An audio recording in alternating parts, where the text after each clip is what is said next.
Thanks so much, everybody who's here and everybody who's going to be watching on video.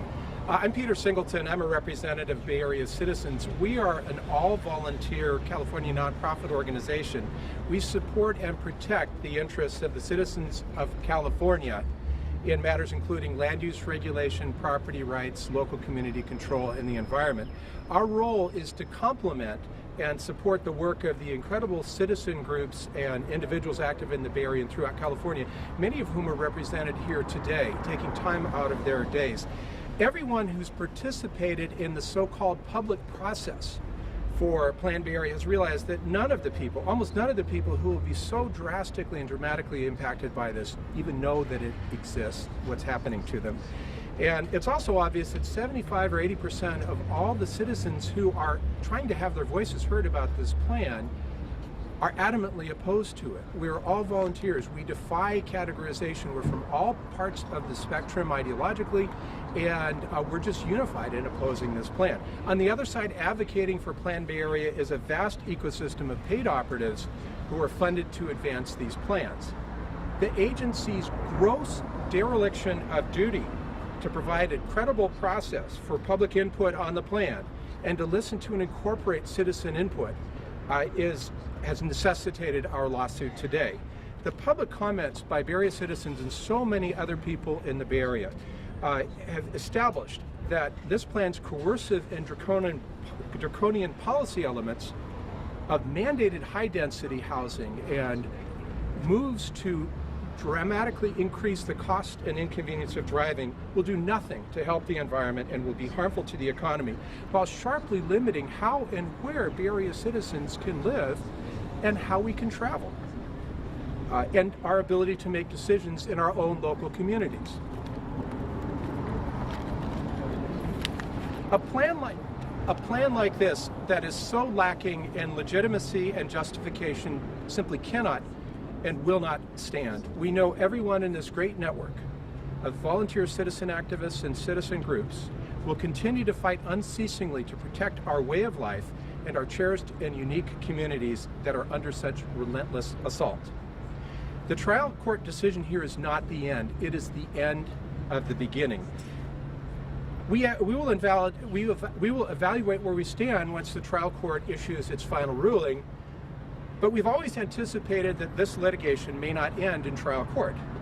Even more importantly, our ultimate court is not now and has never been the court of law. It is the court of public opinion. So I'd like to introduce our lead attorney on this suit with Pacific Legal Foundation, Damian Schiff. Thank you, Peter. And just a bit of background, Pacific Legal Foundation, we're a nonprofit legal foundation. We represent all our clients for free to litigate important issues in the courts of law that fight for basic principles of limited government, private property rights, which we think are very much under threat by Plan Bay Area. And so we're very happy to team up with the Bay Area citizens to litigate this case, to bring some sensible decision-making back into local government. As Peter said, this case is ultimately a precedent-setting case. It's not just about the trial court, it's about litigating the case to the appellate courts to establish an important precedent. And that precedent is that whatever anybody thinks about high-density, stack and pack land use development, it should be presented to the people freely and fairly and not sold on an improper basis, meaning we're told by the agencies that it's either this way or no way at all. This is the only option available to the Bay Area. And we believe that as a matter of law, that's flat out wrong. And that the people of the Bay Area need to be told that in order to make an informed decision, which is at the heart of the California Environmental Quality Act and the other laws that we contend make the plan illegal. And so this afternoon we're going to make our case to the judge. If ultimately we don't succeed in the trial court, certainly the avenue of appeal is open to us, but at this point, the key is just to make it plain that we're litigating here not just for this particular plan, but for citizens across the state, across the country, who are faced with similar high-density stack and pack land use plans and are told that you have to do this, there's no other option. That's simply wrong, it's unconstitutional, and we're going to try and make that point. Thank you. Thank you, Damian. I would be remiss if I didn't mention that Pacific Legal Foundation is taking this case pro bono. And the caliber of attorneys the Pacific Legal Foundation has is really staggering. Damien, who just spoke, argued and won a 9-0 decision, a major important citizen rights decision in the U.S. Supreme Court. Our attorney today, who's going to be arguing in court today, Jonathan Wood, is of similar high quality and caliber, and they're representing us at no cost. So the next person that will speak is Linda Pfeiffer, and we're going to have several people speak, and they're remarkable people. They're all volunteers, but the point is there are hundreds of people in the citizen network around the Bay Area that are just like them, similarly articulate and deeply, passionately concerned about our communities. Linda is a city council member in Sausalito. She is a longtime citizen rights and human rights activist. She'll tell you the story sometime, but here she's going to talk about Plan B area. Thank you. My name is Linda Pfeiffer. I'm on the Sausalito City Council, and the views I'm expressing are my own as an individual council member. I'm not speaking regarding the views of my council. So we always knew this was going to be a marathon. It's not a sprint, because this is the beginning of a grassroots movement to bring back local control to our small towns and our neighborhood communities.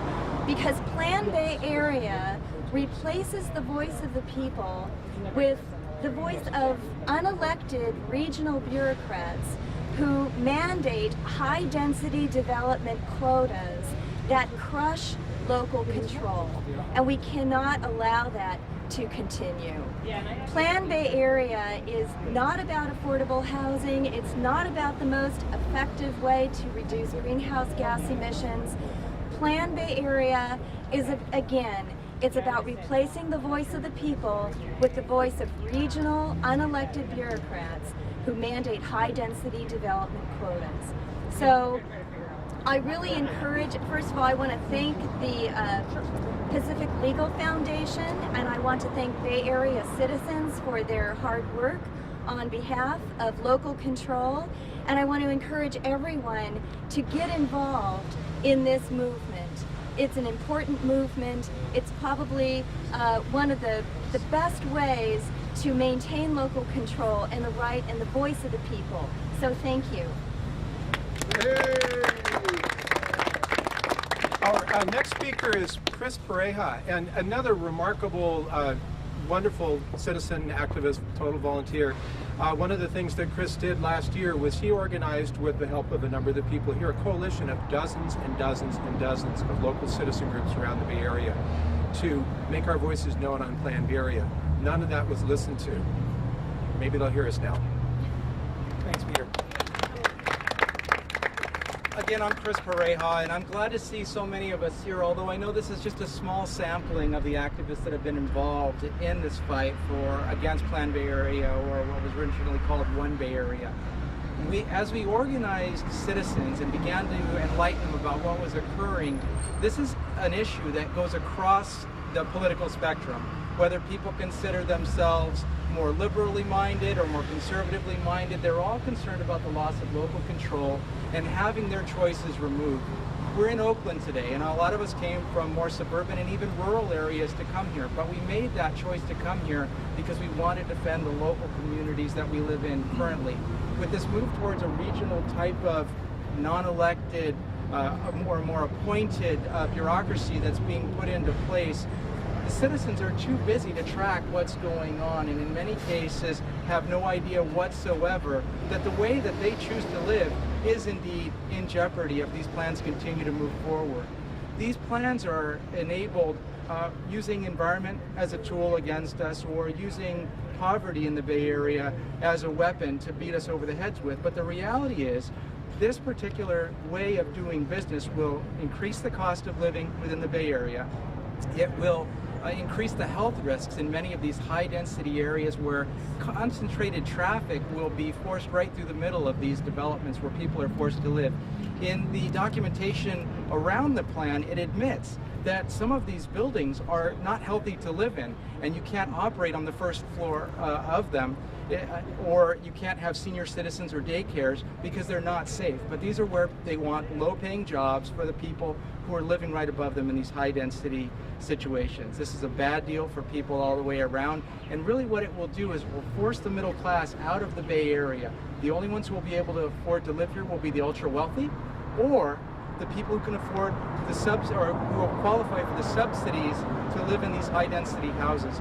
Other than that, the middle class will be forced further and further away from the Bay Area and the lives that they've chosen to lead here and the communities they love. And so we must stand together to fight. And so I applaud you for coming today to support the fight. Thank you, Chris. And our last formal speaker before we get ready for the court hearing is Charles Cagnon. Charles is one of the co-founders of Bay Area Citizens, and anybody who's gone out to any of these hearings realizes that Charles is one of the intellectual thought leaders of understanding the really profound and negative impact of these kinds of plans on all of us, all of the Bay Area citizens. Charles. Thank you, Peter. This lawsuit is being brought to correct a disparity between what the citizens asked for, what the people of California asked for, and what the government did. The people asked for greenhouse gas reductions in AB 32, and they confirmed that through an initiative process. They did not ask to have their lives completely re-engineered, micromanaged, and circumscribed. They did not ask to have their housing choices restricted. They did not ask to have their sense of mobility restricted. The government justifies this concentration and this restriction under the guise of greenhouse gas reductions. The idea is that if you shrink people's lives and reduce their ability to move where they want and when they want, then they will use less energy and generate fewer greenhouse gases. It turns out that if you read the fine print of the environmental review of the plan, which we did, that strategy produces no environmental benefit. So in a sense, what this plan is offering is all pain and no gain. There is an alternative though, which was Silicon Valley. What we've also learned is that through the innovations of Silicon Valley, through the invention of the Prius and the Tesla, the emissions of greenhouse gases in the Bay Area and nationally are scheduled to be greatly reduced because of increased efficiency of automobiles. So rather than restricting people's ability to use automobiles, we've improved the quality of automobiles, and this will be extended throughout the lifetime of the plan through 2040. And the question that's in the court today is, should the plan, according to as presented by the government, be accepted because it conforms to the statute, or should the decision to implement the plan accord with reality, which should be based upon the technological improvements that are going to be occurring naturally? We hope that the people's voice in choosing technology will be heard and the voices of bureaucracy will be stilled. Thank you very much. The Pacific Legal Foundation of Bay Area. Thank you. I guess those of us who are going in for the hearing may want to start going in, and anybody that would like to talk with any one of our videographers, please stay around and give a personal statement to them. I'm sure they'd love to record that. Thank you.